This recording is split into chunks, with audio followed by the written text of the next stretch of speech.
Mr. Speaker, after 8 years of this Prime Minister, inflation has reached its highest level in 40 years.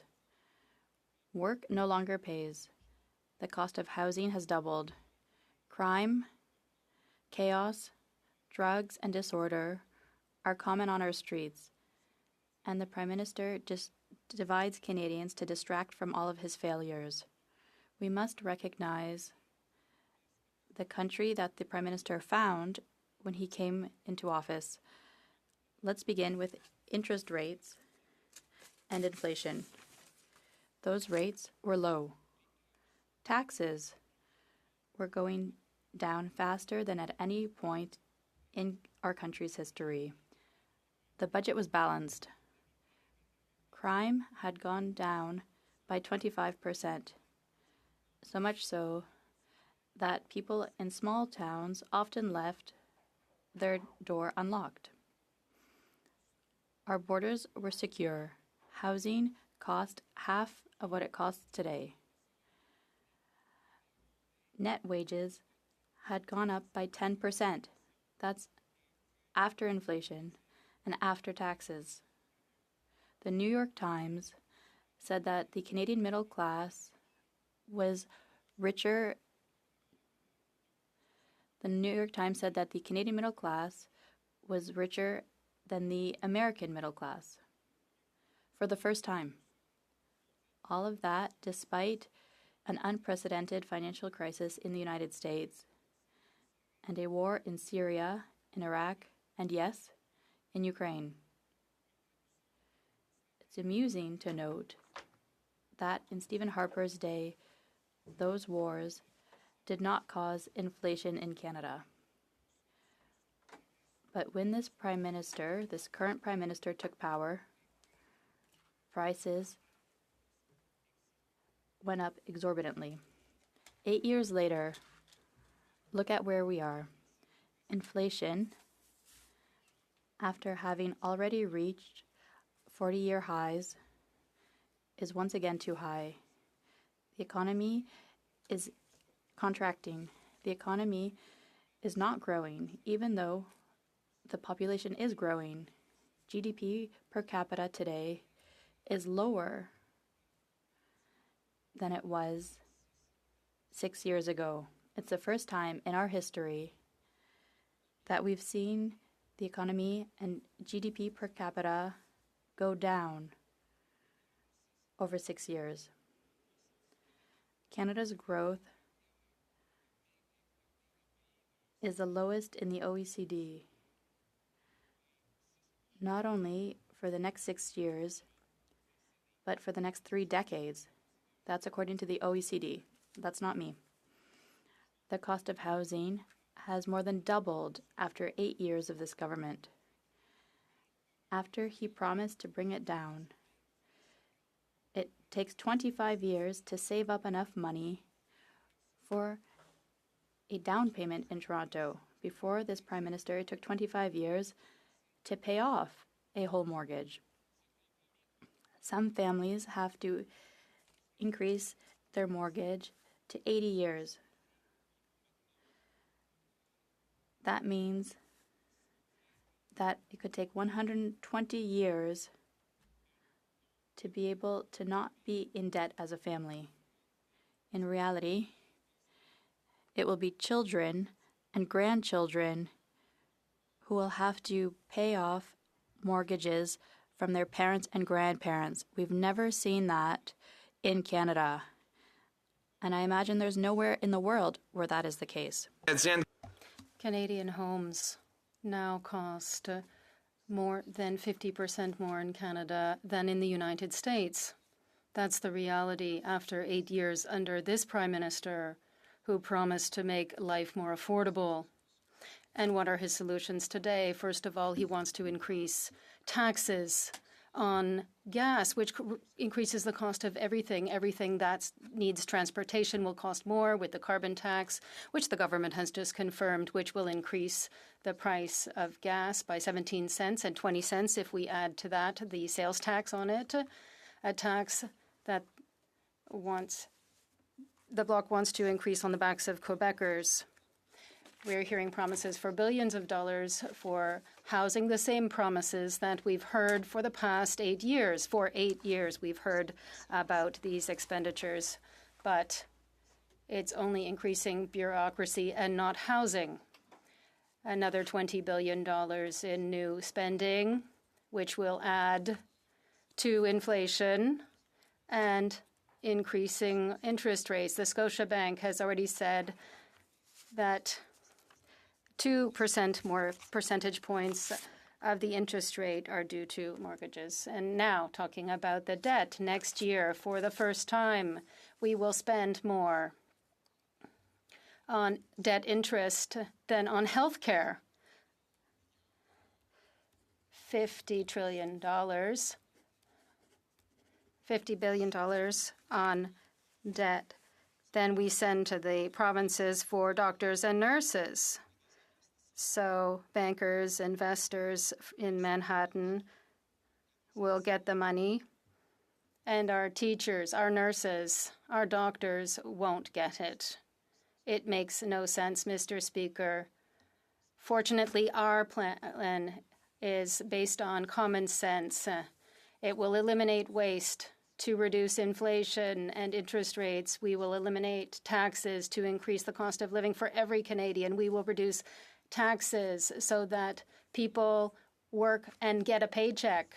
We will rebuild the Canadian dream where work allows anyone, no matter where they are, to earn a good living, to have a house, and to live peacefully in their communities. So the choice at the next elections will be between a costly coalition, which will take money away from you, increase your taxes, increase income taxes, and allow more crime, or people can be guided by good sense, common sense, which will allow them to earn more money to buy food, gas, and buy a house in the communities in which they live, which are safe. That's the choice, and we will be the only choice that makes sense for Quebecers and all Canadians, Mr. Speaker.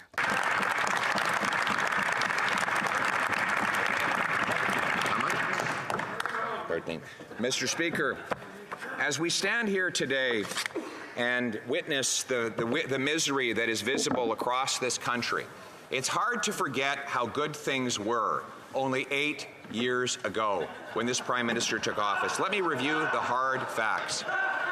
Never before has a Prime Minister inherited a richer legacy. Inflation and interest rates were rock bottom. Taxes were falling faster than at any time in Canadian history. The budget was balanced. It took 25 years to pay off a mortgage, not just to get a mortgage. Crime had fallen by 25%, so low that many small-town folks actually left their doors unlocked. Remember those good days when you could leave your door unlocked? No one would do that today. Our borders were secure. Housing costs half what it does today. Take-home pay had gone up 10% after tax and inflation. The New York Times had calculated that Canada's middle class was, for the first time ever, richer than America's middle class. All this despite a once-in-a-lifetime financial crisis in the U.S. and wars in Syria, Iraq, Afghanistan, and yes, Ukraine.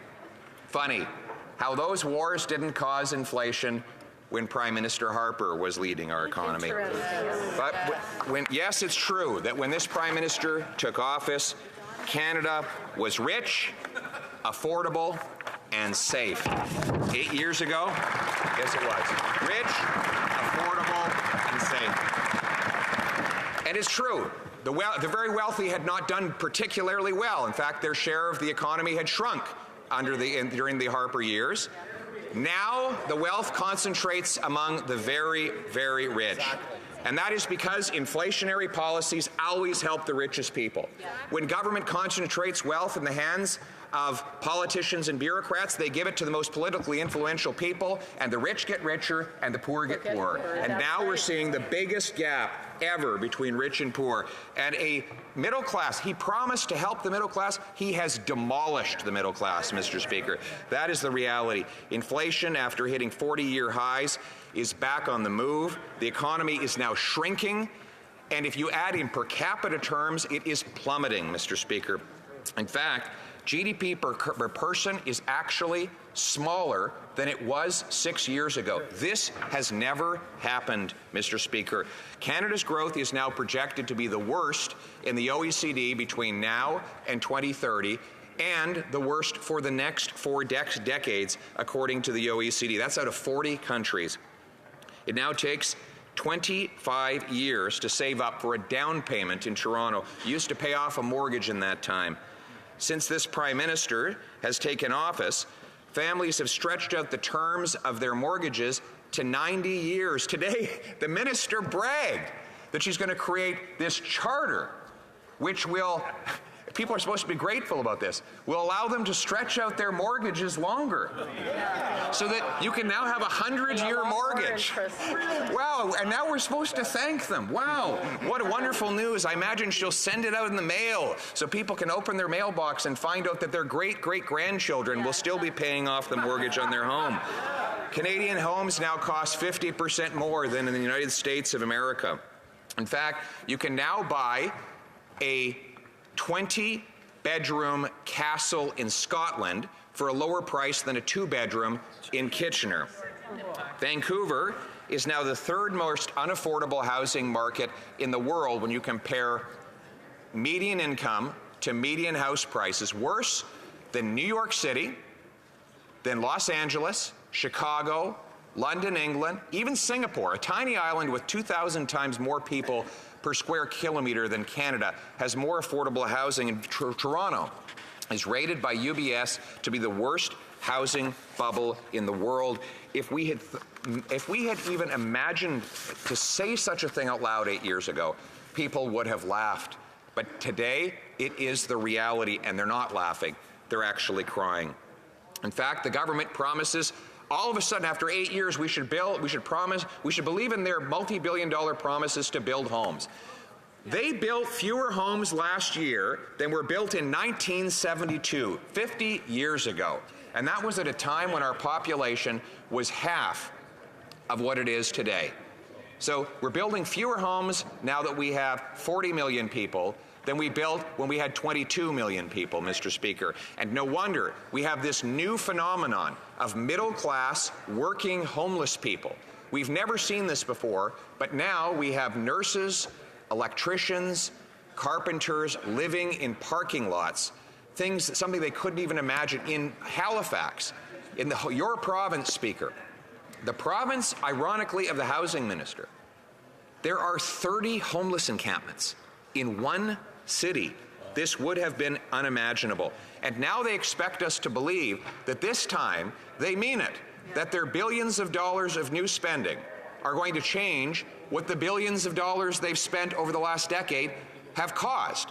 And that is the worst housing crisis in Canadian history, perhaps the worst in the world today. This Prime Minister has doubled our national debt, adding more debt than all of the previous 22 Prime Ministers combined. He continually tells us that there are no consequences for that debt.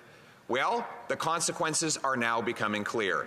Next year, the government will spend more on debt interest than it does on health care. So instead of the money going to doctors and nurses, it will go to bankers and bondholders in Manhattan and in London, England. Another transfer of wealth from the working class to everybody else, to the wealthiest people, from the working class to the smirking class, Mr. Speaker. We see the social breakdown that this has brought in our communities, with crime raging out of control. Shootings are up 101% across Canada over the last 8 years. Drug overdoses, 30,000 of them, Mr. Speaker. Social breakdown is the obvious consequence of the economic breakdown that the Prime Minister has caused. And on what has he spent all of this money? $54 million for the ArriveCan app that we didn't need, didn't work, and could have been done in a weekend by a couple of IT workers. We know that because they did. A couple of IT workers, as a lark, bought a few boxes of pizza and a case of beer and redesigned the entire ArriveCan app in a weekend. And it didn't cost them $54 million. Maybe we should send that app to the Prime Minister and call it the ResignCan app, Mr. Speaker.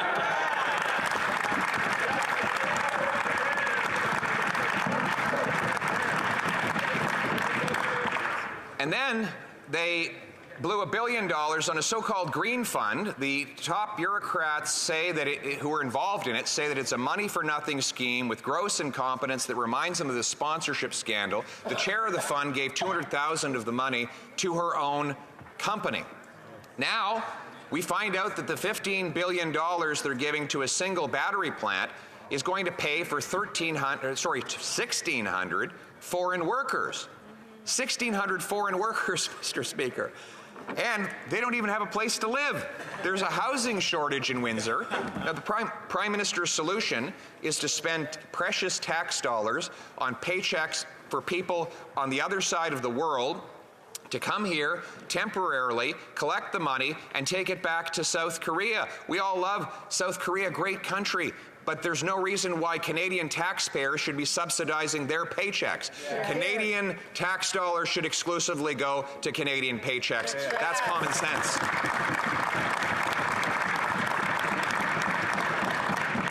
And the Prime Minister, of course, wastes money through missed opportunities. We could develop our resources. For example, we could be breaking dependence on the world's dictators. And let's talk about this for a moment. Today, his party shamefully voted to impose a carbon tax on the people of Ukraine. They have voted to amend the existing Canada-Ukraine Free Trade Agreement, which Conservatives negotiated and which has been a success, to require that both countries have and promote carbon taxes, Mr. Speaker. Exactly the opposite of what the people of Ukraine need. They don't need a carbon tax when they're trying to fight and defeat a war. They need the ability to rebuild their economy, which takes energy. And that's why Conservatives will oppose any imposition of a carbon tax there or here or anywhere around the world.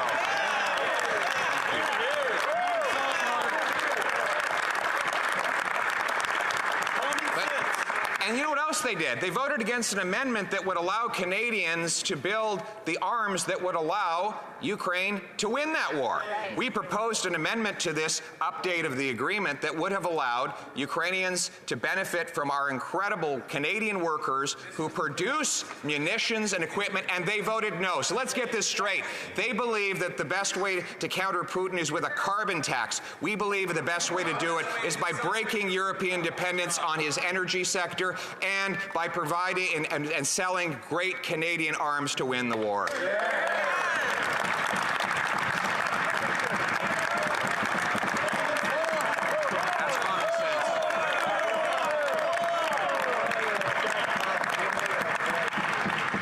Canadians understand that the way that you help a country rebuild is by selling technology for energy. We proposed as well that we would provide both civilian nuclear technology and sell our civilian-grade uranium from Saskatchewan to power nuclear plants that would give emissions-free electricity to Ukrainians as they have to replace bombed-out electricity plants. The Prime Minister did not include that in his deal because he doesn't want affordable energy. He doesn't want the jobs to come back to our resource sector. All he wanted was to try and save his carbon tax.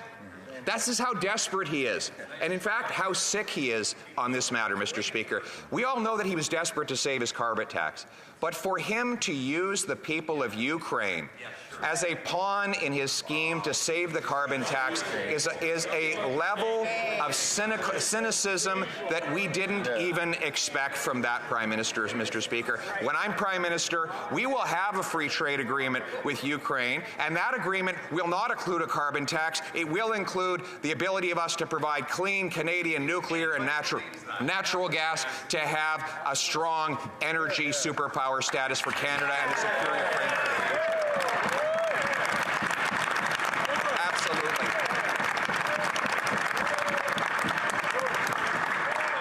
And the hypocritical members over there who pretend they support Ukraine, but then they supported the Prime Minister signing off on a turbine to go from Montreal to Putin so that he could power his natural gas pipeline and pump that gas into Europe to fund his war. That's the Prime Minister's priority, to give Putin more money selling natural gas. Our priority, our common sense plan, turns dollars for dictators into paychecks for our people in this country.